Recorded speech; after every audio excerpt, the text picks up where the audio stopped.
Министерот за правда се надева дека социјалдемократите ќе се преиспитаат и ќе номинираат нови имиња за работната група што ќе работи на реформи за правосудството според договорот на тетате средбата Мицкоски со Филипче. Предлогот во работата да учествуваат подпредседателката Ана Чупеска и Елена Михајлова Стратилати за него не е добар и нема да донесе добри решенија.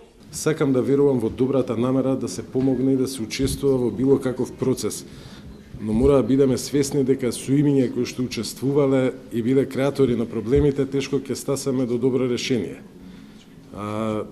Тие две имиња што ги споменавте беа дел во 2023 година во групата која што ги правеше уставните измени. Така да се надевам дека ќе имаат посериозен пристап и ќе дадат нови.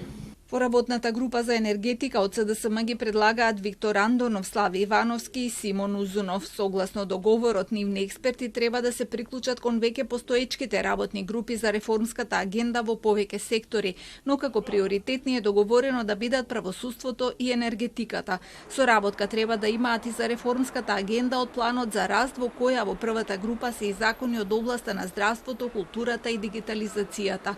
Од владата само потврдија дека се стигнати предлозите и дека ќе ги проследат до надлежните министерства од каде очекуваат да се воспостави и продолжи идната комуникација и соработка.